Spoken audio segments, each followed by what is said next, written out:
Hi மக்கா, எல்லாரும் எப்படி இருக்கீங்க? நம்ம சேனலை நீங்கள் இப்போ தான் ஃபஸ்ட் டைம் பார்க்குறீங்க அப்படின்னா மறக்காமல் சப்ஸ்கிரைப் பண்ணிட்டு பாருங்கள். நம்ம சேனல் பொறுத்த வரைக்கும் என்னோட day in my life, steno journey, அப்புறமா டிஎன்பிஎஸ்சி ஜேர்னி எல்லாமே நான் போஸ்ட் பண்ணிட்டு இருக்கேன். ஸோ நம்ம சேனலை நீங்கள் ஃபஸ்ட் டைம் பார்க்குறீங்க அப்படின்னா மறக்காமல் சப்ஸ்கிரைப் பண்ணிக்கோங்க. இன்னைக்கு பார்த்தீங்கன்னா நான் ஸ்டெனோ தான் ப்ராக்டிஸ் பண்ணலாம் அப்படின்னு சொல்லிட்டு எல்லாமே எடுத்து வச்சிருக்கேன் பார்த்துக்கோங்க. இது எல்லாமே ராஜகோபாலன் சாரோட ஆடியோஸ். ஸ்டெனோ நான் ப்ராக்டிஸ் பண்ணி பார்த்தீங்கன்னா கிட்டத்தட்ட ஒரு 6 மாதம் ஆகுது. இடையில கொஞ்சம் கொஞ்சம் ப்ராக்டிஸ் பண்ணிட்டு இருந்தேன். மற்றபடி வந்து ரொம்ப ரெகுலராலாம் ப்ராக்டிஸ் பண்ணுறது இல்லை.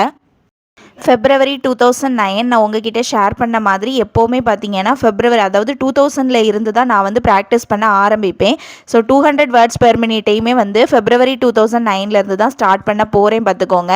ஃபஸ்ட்டு நான் என்ன பண்ண போகிறேன் அப்படின்னு பார்த்தீங்கன்னா இந்த ஃபெப்ரவரி 2009 ஸ்பீடை வந்து பார்த்தே வந்து இந்த மாதிரி எழுதி பார்க்க போகிறேன். ஆக்சுவலாக நான் ஒரு வாட்டி ப்ராக்டிஸ் பண்ணிட்டேன். பார்த்தே வந்து ஒரு 5 டைம்ஸ் வந்து எழுதலாம் அப்படின்னு பிளான் பண்ணியிருக்கேன். 5 டைம்ஸ் எழுதுனதுக்கு அப்புறமா ஸ்பீடு வச்சு எழுதலாம் அப்படின்னு நினச்சிருக்கேன். அதாவது சிடி போட்டு ஆடியோ கேட்டு எழுதலாம் அப்படின்னு நினச்சிருக்கேன் பார்த்துக்கோங்க. ஸோ நம்ம வந்து ஸ்டார்ட் பண்ணிடலாம் இனி ப்ராக்டிஸை.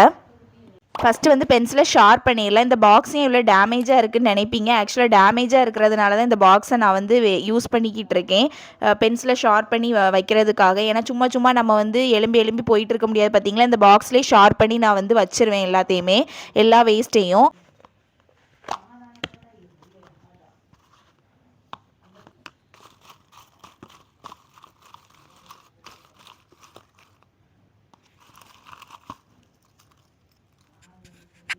நான் பார்த்தீங்கன்னா நல்ல ஷார்ப்பாக வந்து சீவி எழுத மாட்டேன் பார்த்துக்கோங்க. அதாவது நான் ஸ்டெனோ பென்சிலில் வந்து ஷார்ப் பண்ணி காமிச்சேன் பார்த்தீங்களா. வெயிட் பண்ணுங்கள், காமிக்கிறேன். ஸோ இந்த மாதிரி ஷார்ப் பண்ணி நான் எழுதுவேன். ஆனால் இதை அந்தளவுக்கு நான் ப்ரிஃபர் பண்ண மாட்டேன். ஏன்னா இந்த பென்சிலில் வந்து இந்த மாதிரி ஷார்ப் பண்ணால் ஈஸியாக வந்து பிரேக் ஆயிடுது.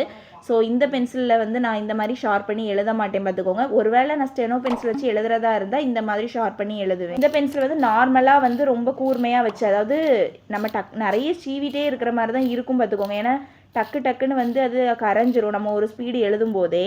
அளவுக்கு தான் நான் வந்து ஷார்ப் பண்ணுவேன். இதுக்கு மேலே ஷார்ப் பண்ண மாட்டேன். பார்த்தா உங்களுக்கு தெரியும். நார்மலாக எப்படி நம்ம ஷார்ப் பண்ணுவோமோ அதே லெவலுக்கு தான். அதை விட ரொம்பலாம் ஒன்றும் ஷார்ப் பண்ண மாட்டேன் அதிகமாட்டு. இனி நம்ம ப்ராக்டிஸை வந்து ஆரம்பிச்சிடலாம். ஃபஸ்ட்டு பார்த்தீங்கன்னா ரஃப்பாக கொஞ்சம் நேரம் வந்து பேப்பரில் வந்து எழுதி பார்த்தேன் பார்த்துக்கோங்க. ஃபுல் ஸ்பீடையும் தான் நான் எழுதுவேன், கொஞ்சம்லாம் எழுத மாட்டேன். மொத்த ஸ்பீடையும் வந்து ரஃப்பாக வந்து பேப்பரில் எழுதி பார்ப்பேன் பார்த்துக்கோங்க. எனக்கு பார்த்தீங்கன்னா 180 வேர்ட்ஸ் பெர் மினிட்டை கம்பேர் பண்ணும்போது 200 வேர்ட்ஸ் பெர் மினிட் வந்து ஈஸி அந்த மாதிரி தோணும் பார்த்துக்கோங்க. நீங்கள் எழுதி பார்த்தீங்கன்னா உங்களுக்கும் இதே ஃபீல் தான் கிடைக்கும் அப்படின்னு நினைக்கிறேன். ஏன்னா 180 வேர்ட்ஸ் பெர் மினிட்டில் வந்து வேர்ட்ஸ் எல்லாமே கொஞ்சம் வந்து ஹார்டாக இருக்கிற மாதிரி இருக்கும். ஆனால் இதே இது 200 வேர்ட்ஸ் பெர் மினிட்டில் பார்த்தீங்கன்னா வேர்ட்ஸ் எல்லாம் அந்தளவுக்கு ஒன்றும் ஹார்டாக இருக்காது. கம்பேரிட்டிவ் நான் சொல்கிறேன். மெட்ராஸ் ஹைகோர்ட் எக்ஸாமுக்கு பார்த்தீங்கன்னா 120 வேர்ட்ஸ் பெர் மினிட்டே போதும் பார்த்துக்கோங்க. நான் சும்மா தான் இப்போ 200 வேர்ட்ஸ் பெர் மினிட்டை ப்ராக்டிஸ் பண்ணிட்டு இருக்கேன். இதை எழுதிட்டு நமக்கு அதை எழுதி பார்க்கும்போது கொஞ்சம் ஈஸியாக இருக்கும்.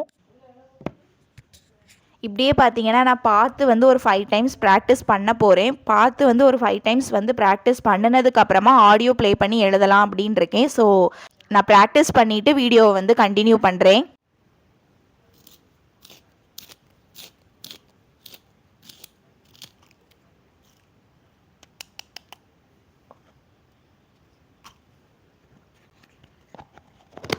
$200 வேர்ட்ஸ் பெர் மினிட் நல்லா எழுதி பார்த்துருக்கேன் பார்த்துக்கோங்க. இனி வந்து 120 வேர்ட்ஸ் பெர் மினிட் எழுதி பார்க்கலாம்.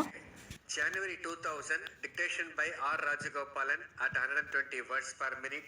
Begin. Mr. Chairman, I am grateful to the honorable members who have participated in this debate on floods and drought. The fact that so many members have spoken on it reveals that there is necessity for taking effective steps to meet the situation. It also shows their anxiety to deal with this problem urgently. They have spoken with the feelings of sorrow about what has happened in the various parts of the country. I have taken due note of every point and suggestion made by the members. Even though I will not be able to reply to all the points raised on the floor of the House, I assure them that the suggestions given by them will receive the greatest consideration by the government. The main problem is about floods. It is one of the most important national problems facing the country. It had arisen every year in the past few decades. During our regime, we have done all that we could to control the floods in the best manner possible. Dams have been constructed wherever feasible. Wells and pump sets have been provided wherever possible. They are proving to be very useful to the people in many ways. Besides controlling floods, they serve the people in numerous other ways. This problem is really very great. One cannot be fully satisfied that the problem has been solved completely. It will have to be faced every year during the monsoon. As a matter of fact, such problems do occur in other parts of the world too, and they are not peculiar to our country alone. The reasons for such calamities are many. They are being solved as best as we could to alleviate the sufferings of the people. It is a fact that interstate disputes regarding the sharing of the water of rivers had arisen from time to time.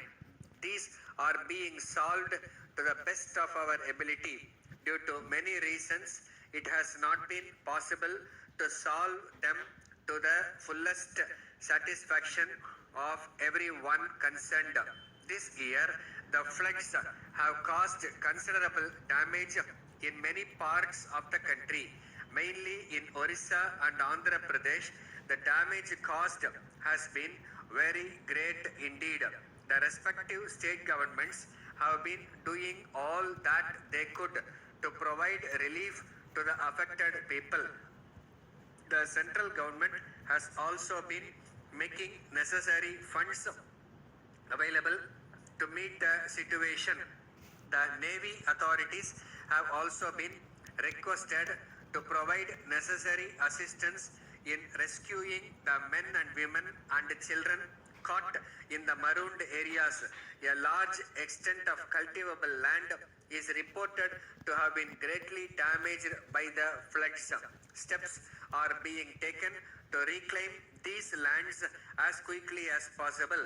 Honorable members coming from various states have enumerated the damages caused in their respective state and have requested for necessary central aid. So நான் உங்ககிட்ட share பண்ண மாதிரி 200 words per மினிட்டை வந்து நான் சும்மா ரஃபாக practice பண்ணிவிட்டு 120 words per minute தான் audio வச்சு எழுதுனே பார்த்துக்கோங்க. ஏன்னா மெட்ராஸ் ஹைகோர்ட் எக்ஸாம் பொறுத்த வரைக்கும் 120 வேர்ட்ஸ் பெர் மினிட் தான் அவங்க கேட்டிருக்காங்க. டிரான்ஸ்கிரிப்ஷன் பொறுத்த வரைக்கும் நம்ம வந்து கம்ப்யூட்டரில் தான் வந்து டிரான்ஸ்கிரிப்ஷன் பண்ணுற மாதிரி இருக்கும். ஐ திங்க் 45 மினிட்ஸ்க்குள்ளால் நம்ம பண்ணணும் அப்படின்னு நினைக்கிறேன்.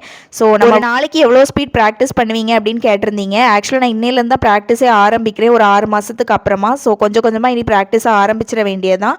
நான் ரெகுலர் வீடியோஸில் இனிமேல் நான் அப்லோட் பண்ணுறேன் எவ்வளோ ஸ்பீட் ப்ராக்டிஸ் பண்ணுறேன் அப்படின்னு சொல்லிட்டு. நெக்ஸ்ட் வீடியோவில் பார்ப்போம்.